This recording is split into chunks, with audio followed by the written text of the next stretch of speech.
ഹബീബ് സല്ലല്ലാഹു അലൈഹി വസല്ലം തങ്ങൾ നടന്നു പോവുകയാണ് വിശുദ്ധമായ മക്കത്തുൽ മുക്കറമയിൽ. തങ്ങൾ ഇങ്ങനെ നടന്നു പോകുമ്പോ വല്ലാതെ സ്വഹാബികൾ ആക്രമിക്കപ്പെടുന്ന സമയമാണ്, അതിശക്തമായ പീഡനങ്ങൾ ഏൽക്കുന്ന സമയമാണ്. ഒരു കുടുംബത്തെ അതാ കെട്ടിയിട്ടിട്ട് ചുട്ടുപൊള്ളുന്ന മണലിൽ കെട്ടിയിട്ടിട്ട് അബൂജഹലും കുങ്കരന്മാരും അതിക്രൂരമായി ആക്രമിക്കുന്നു. ബഹുമാനപ്പെട്ട യാസർ റളിയല്ലാഹു അൻഹുമാണ്. അവിടുത്തെ ഭാര്യ സുമയ്യ ബീവിയാണ്. അവിടുത്തെ മകൻ അമ്മാർ ഇബ്നു യാസറാണ്. തിരുനബി സല്ലല്ലാഹു അലൈഹി വസല്ലം തങ്ങൾക്ക് അന്നത്തെ ഭൗതിക സാഹചര്യത്തിൽ ഇടപെടാനോ തടയാനോ പറ്റുന്ന അവസ്ഥയിലല്ല ഉള്ളത്. പക്ഷേ മുത്തുനബി സല്ലല്ലാഹു അലൈഹി വസല്ലം തങ്ങളെ ദൂരെ നിന്നേ കാണുകയാണ്. യാസർ റളിയല്ലാഹു അൻഹുവും കുടുംബവും പ്രതീക്ഷയോടെ തങ്ങളെ വജഹിലേക്ക് നോക്കിയപ്പോൾ ഈ യാസർ റളിയല്ലാഹു അൻഹുവിനെയും കുടുംബത്തെയും തന്നെ വിശ്വസിച്ചതിന്റെ പേരിൽ മാത്രം അതിശക്തമായി ആക്രമിക്കുന്നു അടിമകളാണിവര്.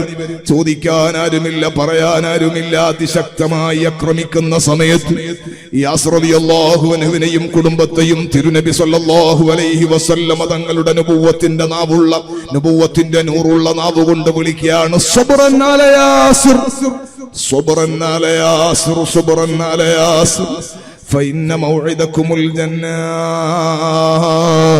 ക്ഷമിക്കൂ യാസിറിന്റെ കുടുംബമേ, നിങ്ങളുടെ മടക്ക സ്ഥലം നിശ്ചയം സ്വർഗമാണ്. സുബ്ഹാനല്ലാഹ്, അടി എത്ര വലിയ അടിയാണ്. അടിച്ച് അവസാനം ഈ ഉമ്മത്തിലെ ആദ്യത്തെ രക്തസാക്ഷിയാകാൻ ഭാഗ്യം കിട്ടിയ മഹദിയാണ് ഈ സുമയ്യ ബീവി. ഏറ്റവും വൃത്തികെട്ടവനായ അബൂജഹൽ അവന്റെ കയ്യിലുള്ള ഇരുമ്പിന്റെ കുന്തം മഹദിയായ സുമയ്യ ബീവിയുടെ സ്വകാര്യ അവയവത്തിലേക്ക് അടിച്ചു കയറ്റിയിട്ട് അതിക്രൂരമായി കൊന്നുകളയുകയാണ്. അബൂജഹലും ടീമും മുന്നിൽ നിന്നിങ്ങനെ ചിരിക്കുന്ന സമയത്ത് ആ മഹദി അവരോട് പറഞ്ഞ വാക്ക് ചരിത്രത്തിന്റെ തങ്കലിപികളിൽ ലേഖനം ചെയ്യപ്പെട്ടിട്ടുണ്ട്. وَإِن تقتلوني وَلَمْ أَكُنْ بِأُشْرِكَ بِالرَّحْمَنِ مِنْ خِيفَةِ الْقَتْلِ. കൊല്ലാം, പിന്നെയും കൊല്ലാം.